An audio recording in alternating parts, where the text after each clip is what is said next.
Hello friends, मैं इसके सैनी में अच्छी ग्रुप में एक बार और आपका स्वागत है। और आज हम लोग पढ़ेंगे ज्योग्राफी क्लास के अंतर्गत नव निश्चयवाद, न्यू डिटर्मिनिज्म। लेकिन 2 मिनट में हम चाहेंगे कि दोनों को एक बार और एक नई नज़र से आपको मैं बता दूं कि नव निश्चयवाद या नियतिवाद या डिटर्मिनिज्म के जनक कौन है, किसने इसका नाम दिया और किसका ये विचार है। तो ह्यूमन ज्योग्राफी के पिता, फादर ऑफ ह्यूमन ज्योग्राफी के पिता को आप जानते होंगे, फ्रेडरिक रेटजल। फ्रेडरिक रेटजल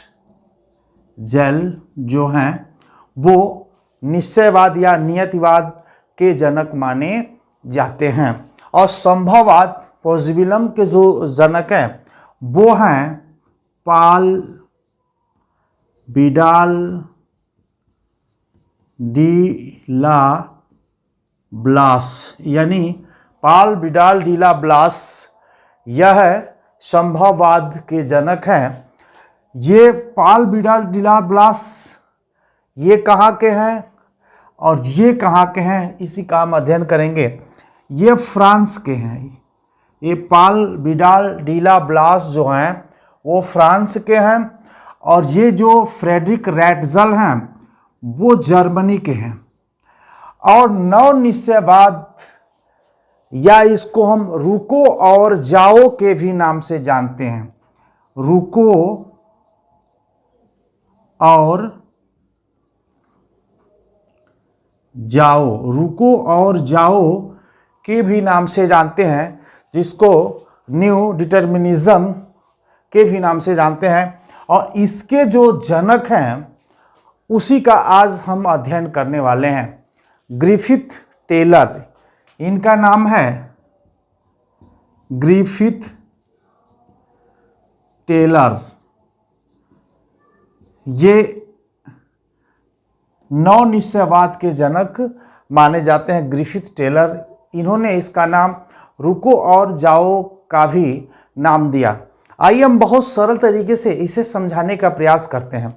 हमने देखा कि ये देखिए 2 लोग हैं, जर्मन विचारक और फ्रांस विचारक, और ग्रिफिथ टेलर हैं, समझिए कि अब प्रधानी करने वाले हैं, समझौता कर रहे हैं।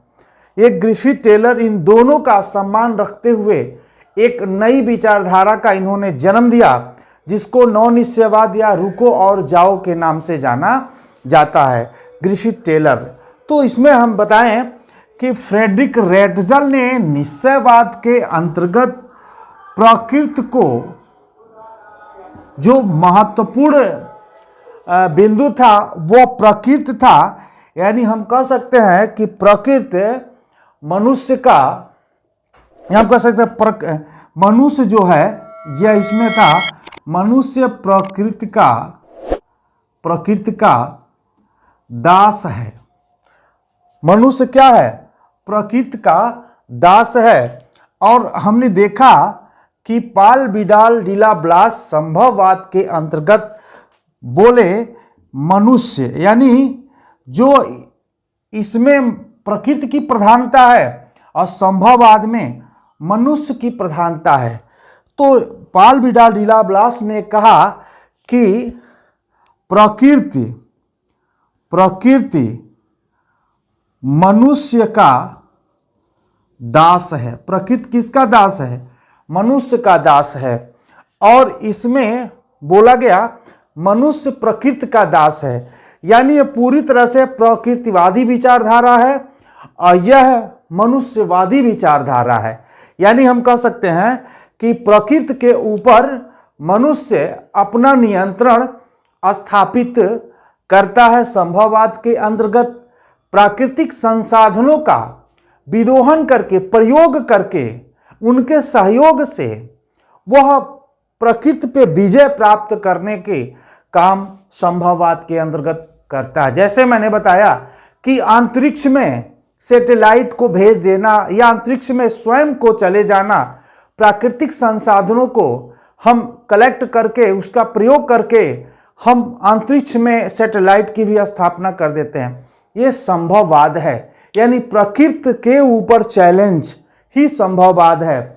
लेकिन ये हम आपको एक नज़र में बताने का प्रयास किए।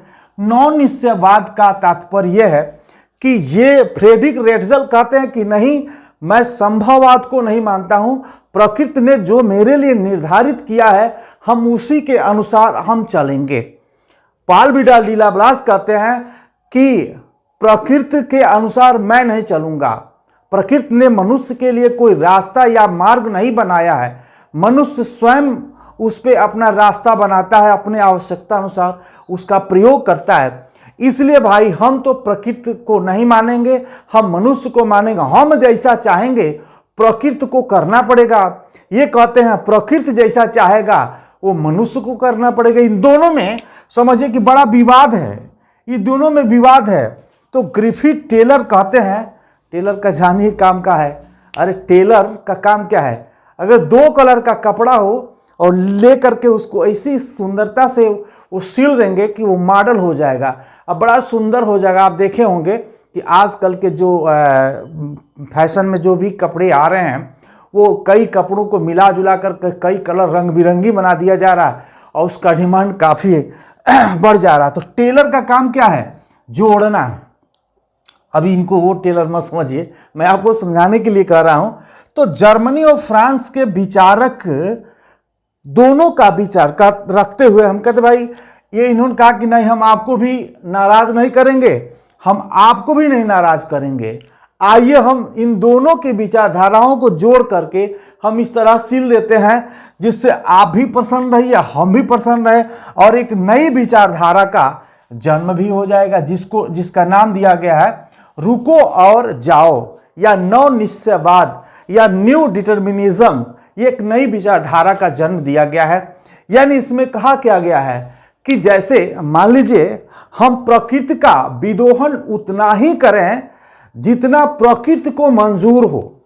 अगर हम जरूरत से ज्यादा जब हम प्राकृतिक संसाधनों का विदोहन करते हैं तो प्रकृति हमें दंडित करती है, किसी न किसी रूप से हमें इफेक्ट, हमको प्रभावित करती है, जिससे हम प्रभावित हो जाते हैं। तो इन्होंने कहा कि रुको और जाओ के नाम से अभी मैं बताता हूं।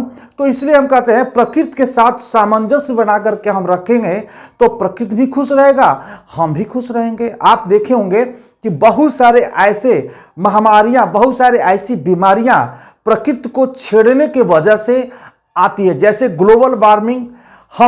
हम संसाधनों का उतना ही प्रयोग करें। जैसे आप देखे होंगे कि शहरों में अभी दिल्ली का आप बात कर लीजिए तो दिल्ली गाड़ी मोटर की जो पॉल्यूशन से वो दिल्ली क्या था, दिल्ली पूरी तरह से दूषित हो गया था, दूषित हो ही जाता है। तो वहाँ पे RDVN के हिसाब से जो अरविंद केजरीवाल ने कुछ ऐसे नंबरिंग किए कि आज ये गाड़ी चलेगी तो कल ये नहीं चलेगी, कल ये चलेगी तो वो नहीं चलेगी, जिससे शहरों में गाड़ियों की संख्या कम हो, पॉल्यूशन कम हो और जिससे श्वास के रोगी या ऐसे जो भी समस्याएं इस पॉल्यूशन के वजह से आ रही है वो कम हो, जिससे मनुष्य पे उसका प्रभाव कम पड़े। 2.0 आपने एक फिल्म देखा होगा, अक्षय कुमार, पक्षीराज और मोबाइल्स पे बनाया गया है। तो रेडिएशन को लेकर के बनाया गया है। वो उसमें यही दिखाया गया है कि हम जितना ही ज़्यादा ये भौतिक संसाधनों का प्रयोग करते हैं उतना ही हमारे लिए वो नुकसानदेह भी है। तो ज़रूरत से ज़्यादा अगर हम उसका प्रयोग करेंगे तो कहीं न कहीं मानव के ऊपर वो इफेक्टिव होगा। तो इस तरह से हम कह सकते हैं। इन्होंने कहा कि एक उदाहरण दिया, आइए इसको मिटाते हैं, आपको बताने के लिए हमने ये सोचा कि बता दें। प्रकृति के साथ सामंजस्य बना करके चलना, प्रकृति संसाधनों का हम उतना ही प्रयोग करें जितना प्रकृति हमको मंजूर करे, जो हमें दे, क्षम कर दे। आपने देखा होगा लॉकडाउन के अंतर्गत सारी नदियां स्वच्छ हो गई थी और जो पहाड़ नहीं दिखता था वो भी दिखने लगा, क्योंकि वायुमंडल पूरे वर्ल्ड की जो भी संसाधन है वो रुक सा गया था, तो पॉल्यूशन होता नहीं था। ग्लोबल वार्मिंग भी उसी का एक नतीजा है। जो बड़े बड़े पर्यावरण से संबंधित एक मीटिंग होती है, पूरे देश के लोग बैठते हैं कि क्या किया जाए जिससे इस प्रकृति को बचाया जाए। अरे भाई, पाल डी लाब्लास ने कहा कि नहीं, तो आज क्या प्रकृति को बचाने की क्या जरूरत पड़ गई? प्रकृति को इसलिए बचाने की जरूरत पड़ेगी। अगर प्रकृति नहीं बचेगी तो इस मानव जाति का समूल नष्ट हो जाएगा, जिससे वजह से ये पूरी पृथ्वी मानव विहीन हो जाएगी। इसलिए प्रकृति को बचाना आवश्यक है। ओजोन आपने देखा होगा, ओजोन में छिद्र हो गया। ओजोन में छिद्र काहे हो गया भैया? तो छिद्र हो गया तो क्या करें हम? जा करके वहां पे ला करके, जैसे लोग कहते हैं कपड़ा में चकती लगा देना या चिप्पी लगा देना, तो वैज्ञानिक हमारे गए वहां पे उस गैस को बना करके उसको रिपेयर की, जिससे उसका ओजोन जो किरणें, पराबैंगनी किरणें मानव को प्रभावित कर रही थी, जिससे हम मतलब बच सकें। इसलिए उसको हम रिपेयर किए। अगर पूरा जो ओजोन की परतें खत्म हो जाए तो आप सोच सकते हैं मानव की जो समूल नष्ट हो जाएगी, कई तरह की बीमारियां जन्म ले लेगी। तो देखिए, ग्रिफिथ टेलर ने कहा कि एक चीज और है, इसको ग्रिफिथ टेलर, इसके जन्मदाता कौन है? फादर ऑफ कह सकते हैं न्यू सेवा डिटर्मिनिज्म, न्यू डिटर्मिनिज्म कौन है? तो ग्रिफिथ टेलर हैं।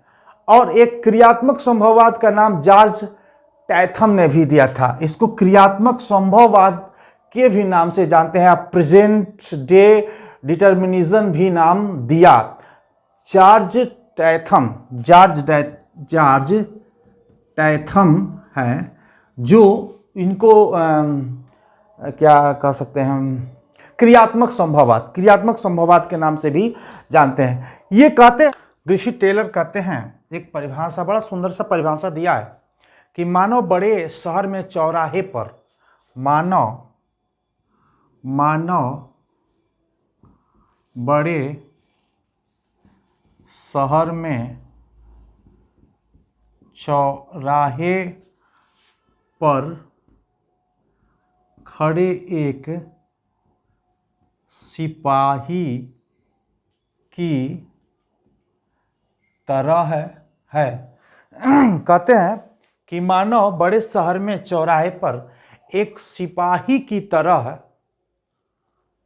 खड़े सिपाही की तरह है, जो सड़क पर वाहनों के चलने की गति को, जो सड़क पर वाहनों की चलने की गति को मंद तीव्र कर सकता है।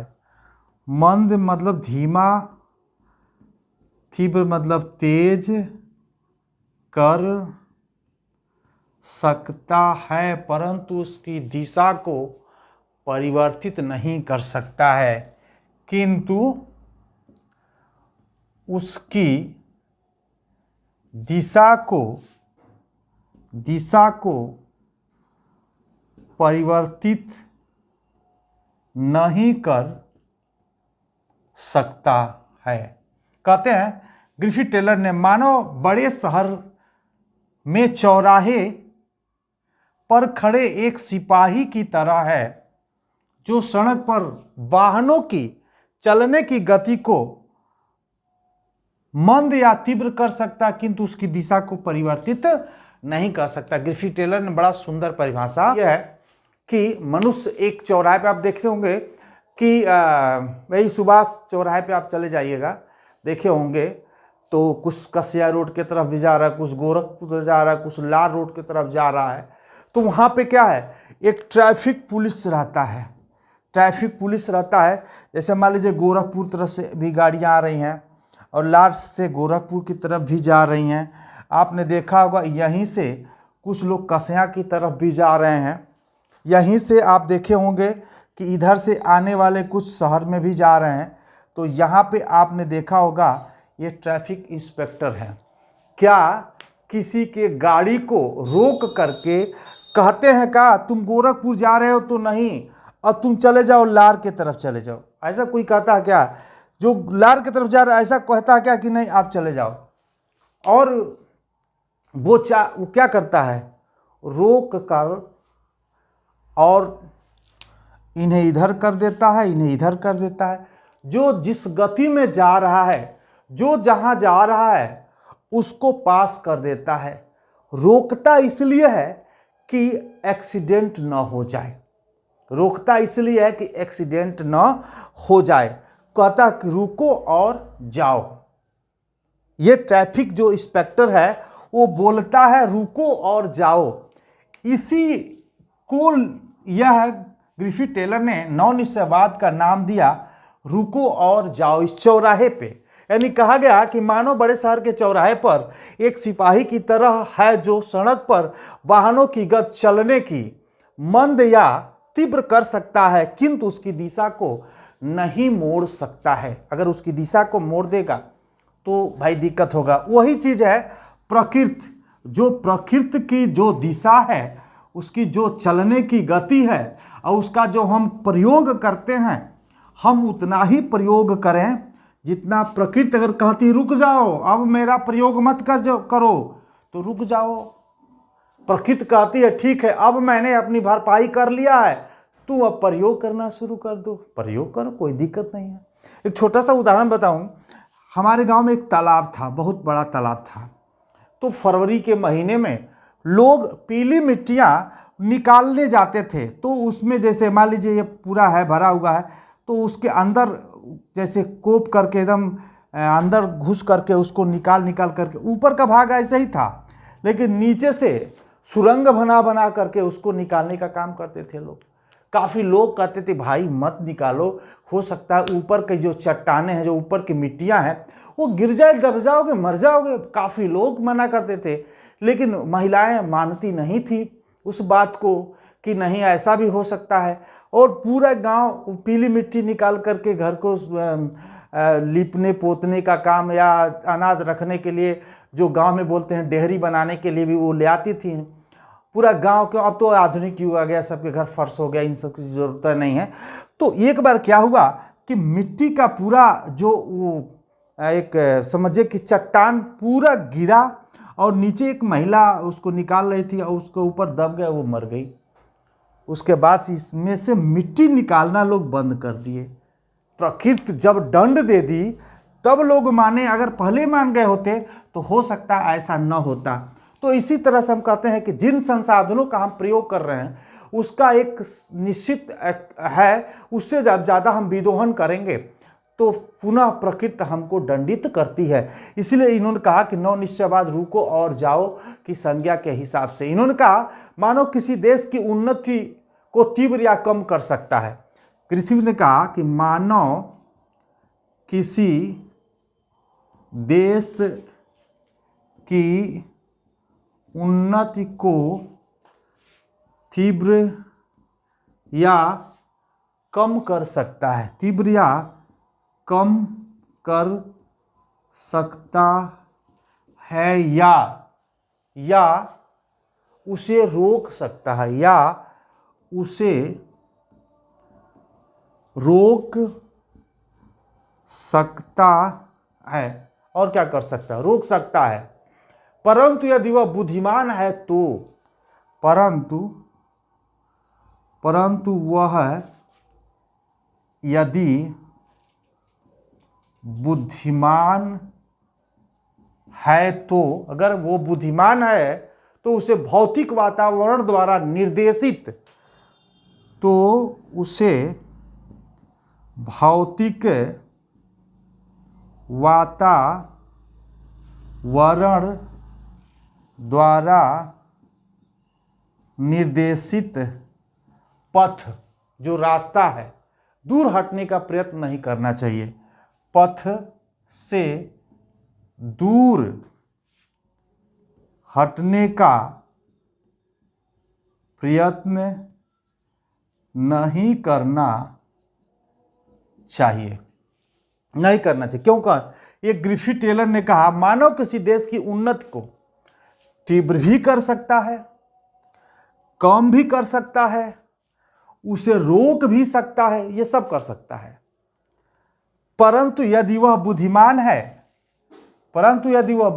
है तो भौतिक वातावरण जो प्रकृति के द्वारा हमें प्राप्त हुआ है, क्या निर्देश, रास्ता, यानी प्रकृति ने कहा कि इस रास्ते चलना, इस रास्ते अगर नहीं चलोगे तो तुम नुकसान में पड़ जाओगे। तो बुद्धिमान व्यक्ति क्या करता है? उससे दूर हटने का प्रयत्न नहीं करता है। कहा है कि गाड़ी मोटर का प्रयोग कम करना या घर में कोयला कम जलाना, जलाओगे तो बहुत नुकसान हो सकता है।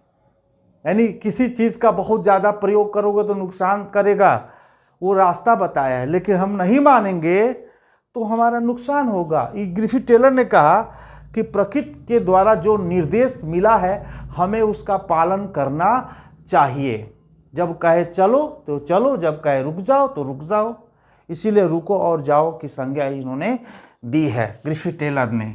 तो इस तरह से ये टेलर इन दोनों विचारों, जर्मनी, ये ग्रिफिथ टेलर कहाँ के थे भाई, देखिए भूल गए थे, अमेरिका। यानी हम कह सकते हैं जर्मनी और फ्रांस का समाधान अमेरिका में हो रहा है ग्रिफिथ टेलर के द्वारा। एक और इन्होंने बहुत खूबसूरत बात कही कि प्रकृति को जीतने या स्वयं उसका दास बनने की अपेक्षा प्रकृति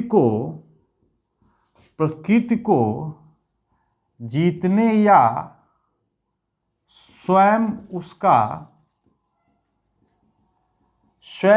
प्रकृति को जीतने या स्वयं उसका दास बनने की अपेक्षा मनुष्य को दास बनने की अपेक्षा मनुष्य को प्रकृति के साथ सहयोग करने को सोचना चाहिए। प्रकृति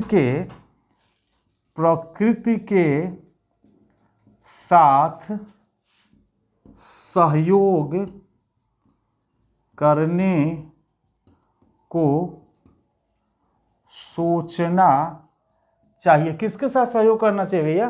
प्रकृति के साथ। तो नहीं करेंगे तो क्या होगा? इन्होंने कहा वस्तुतः मानव का कल्याण प्रकृति से युद्ध करने में नहीं है, वस्तुतः है मानव का कल्याण प्रकृति से युद्ध करने में नहीं है। तब क्या है? सामंजस्य बनाने में भैया। उससे अगर हम सहयोग करेंगे, हम सामंजस्य बनाएंगे तो हमारे लिए अच्छा है। इसी कहते उससे सहयोग या सामंजस्य बनाने में है। हम कह सकते हैं प्रकृति को जीतने या उसका दास, प्रकृति को जीतने या उसका दास बनने की अपेक्षा मनुष्य को प्रकृति के साथ सहयोग करने के लिए सोचना चाहिए। हम नहीं सोच सकते हम प्रकृति पे हम विजय प्राप्त कर लें, ये मूर्खतापूर्ण बात है। और कहा है कि मानव का कल्याण प्रकृति से युद्ध करने में नहीं है, उससे सामंजस्य और सहयोग बनाने में है। एक विद्वान ने कहा कि लोग ये कहते हैं कि सबसे मूर्खतापूर्ण बात तो यह है कि मानव ने प्रकृति पे विजय प्राप्त कर लिया है। यह उतना ही हास्यास्पद है जितना प्रकृति ने मानव पे विजय प्राप्त कर लिया। कहते हैं कि मूर्ख लोग कहते हैं कि मनुष्य ने प्रकृति पे विजय प्राप्त कर लिया। इतना ही मूर्खतापूर्ण बात है, उतना ही हास्यास्पद है जितना कि प्रकृति ने मनुष्य पे विजय प्राप्त कर लिया। न प्रकृति ने मनुष्य पे विजय प्राप्त कर लिया, न मनुष्य ने प्रकृति पे विजय प्राप्त कर लिया। दोनों के बीच सामंजस्य बनाना ही सबसे बड़ा नवनिश्चयवाद और रुको और जाओ की संकल्पना है। तो इस तरह से हमने देखा कि मानव भूगोल की विचारधाराओं के अंतर्गत हमने निश्चयवाद, नियतिवाद, संभववाद, नवनिश्चयवाद का अध्ययन पूरा किया। और नवनिश्चयवाद का तात्पर्य ही यही है कि प्रकृति के साथ सामंजस्य बना करके मनुष्य को रहना चाहिए। प्रकृति के आदेशानुसार हमें उसे का प्रयोग करना चाहिए। ऐसा नहीं कि पूरी तरह से प्रकृतिवादी है। गांव में कहते हैं कि दादा कहले वाला सरसोईया लदिया और जीवन भर हम सरसोईया ला दब। नहीं भाई, हमारे विवेक की बात है कि हम सरसों के जगह पे हम अब दूसरा चीज का भी व्यापार कर सकते हैं। हम खेत में व्यापारिक फसल का भी प्रोडक्शन करेंगे, उत्पादन करेंगे। हम कमर्शियल कृषि भी करेंगे, न कि हम बस नॉर्मल कृषि करते हैं, धान गेहूँ धान गेहूँ धान गेहूँ। गन्ना भी लगाएंगे, सोयाबीन भी लगाएंगे, हम सूर्यमुखी का हम भी उत्पादन करेंगे, सरसों भी लगाएंगे, फसल सब्जियां भी लगाएंगे। तो इस तरह से हमें प्रकृति के साथ सामंजस्य बना करके रहना चाहिए। यही ग्रिफिथ टेलर नवनिश्चयवाद रुको और जाओ के अंतर्गत बताने की कल्पना की है। तो आज के लिए इतना ही, धन्यवाद। और नेक्स्ट हम मिलेंगे, कुछ डिफरेंस है उसको बताएंगे।